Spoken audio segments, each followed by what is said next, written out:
Halo, selamat malam bolo petani, konco-konco dabul dimanapun berada. Oke, malam ini malam Jumat ya. Tapi sebagai pegawai negeri saya, pegawai negeri petani ini pegawai negeri ya, dudu pegawai luar negeri ya. Bener-bener saya akui ini saya pegawai negeri ya. Cuman saya nggak minta gaji dari rakyat ya, malah saya yang menggaji pemerintah. Gitu. Orang-orang seperti saya pegawai negeri asli yang kerja di dalam negeri gitu kan, maksudnya nggak keluar negeri gitu, sebagai petani. Nah, urusan dihargai atau nggak dihargai kerja saya, kerja kami para petani, ya semoga lah itu terserah. Kami itu hanya mengharap dari hasil kerja kami, kami bisa mencukupi kebutuhan. Kalau pas lapar itu perut bisa terisi, kalau bisa itu ya satu. Terus kedua merembet ke keluarga gitu ya, kebutuhan perut keluarga itu bisa tercukupi, tidak lagi kelaparan gitu ya. Terus yang ketiga harapan kami kalau ada sisa itu sudah cukup, nanti kan ada sisa yang jelas ya. Nah, sisa-sisa dari kebutuhan perut-perut kami yang kalau lapar itu sudah tidak merasa lapar, nanti akan merembet ke misal masyarakat terdekat, lingkungan. Terus kalau ada sisa lagi nanti bagi saudara-saudara kita yang tidak bisa berkecimpung dalam penyediaan pangan, mereka tetap bisa merasakan atau menikmati rasanya perut menjadi terisi atau kenyang. Itu wis hakikatnya gitu ya. Jadi yo dihargai atau tidak dihargai sebagai petani, yo saya bangga, kami itu bangga sebagai petani, sebagai sumber penyedia pangan sedunia itu petani. Itu jelas ya, walaupun apapun yang kita tanam ya, sebagai petani itu kan beraneka ragam tanaman gitu ya.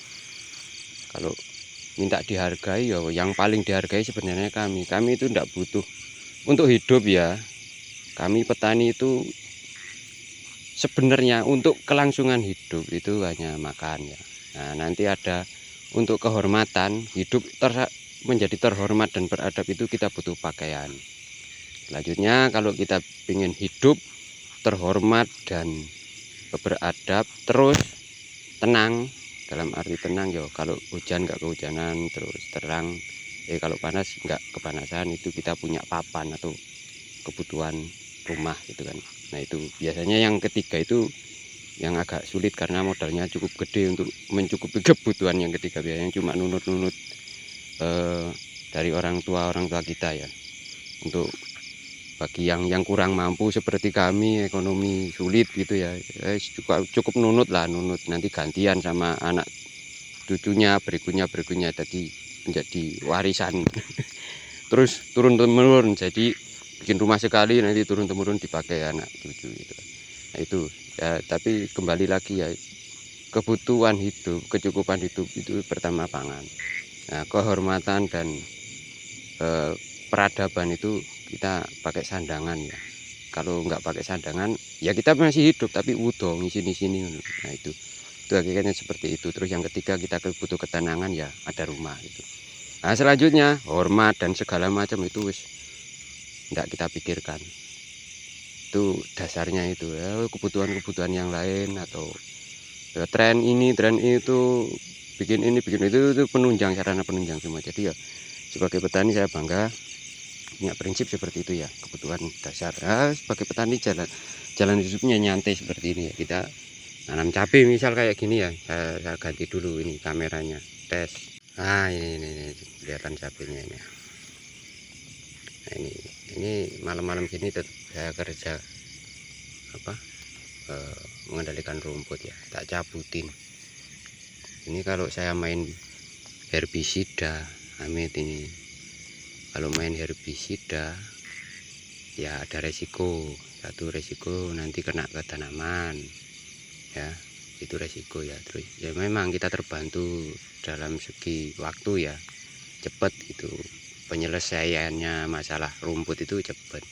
Tapi efek negatifnya kan kalau kita nggak hati-hati tanaman bisa kena, terus keracunan gitu kan, perakaran juga nanti residunya itu kan jangka panjang gitu kan. Nah ya, makanya daripada nganggur tengok-tengok sama saja lah. Misal kalau malam Jumat gini rutinitas ibadah seperti wiridan dan apa ya, ngaji-ngaji gitu.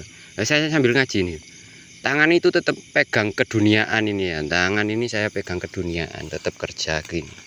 Tapi insya Allah lesan hati itu tetap di jalur ilahi atau ketuhanan tadi ya, karo mikir tafakur tikir mikir ya, karo gini loh, sambil jabutin rumput itu mikir-mikir Gusti Allah itu nyiptakan rumput seperti ini. Bagi petani seperti saya mungkin kalau dipandang sebelah mata atau dari satu sudut pandang ini merugikan karena mengganggu tanaman gitu. Tapi bagi peternak yang suka merumput ini berkah, karena ketersediaan pangan untuk ternak ini bisa dimanfaatkan. Jadi ya kita kembali harus terima, harus rela, dan artinya rela itu puas, nompo gitu loh, nerimo nompo puas dengan sesuatu yang diciptakan sama Tuhan gitu.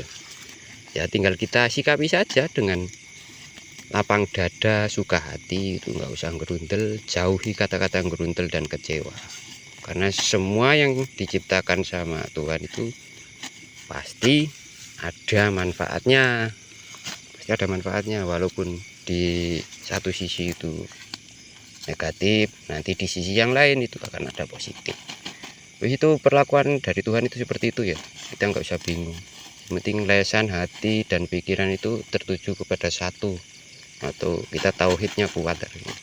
Kalau urusan dunia seperti ini ya kita lakukan saja. Hasil dari kita kerja ini ya bersih tempatnya, nggak ada suket gitu ya. Jangan mengharap kita kerja langsung dibayar dari duit, itu jangan. Pedoman seperti itu keliru. Kita kerja jabutin rumput, hasilnya apa? Bersih, nggak ada rumputnya gitu. Kita macul, hasilnya apa? Bukan bayaran. Kalau bayaran itu lain, itu udah pemberian dari orang lain ya. Kalau bayaran itu kan beda. Kalau kita kerja macul, hasilnya ya lemah, dipacul-pacul itu kan jadi wolak-walik gitu. Nah gitu aja lah. Udah mau ngasuh apa? Ngopi dulu.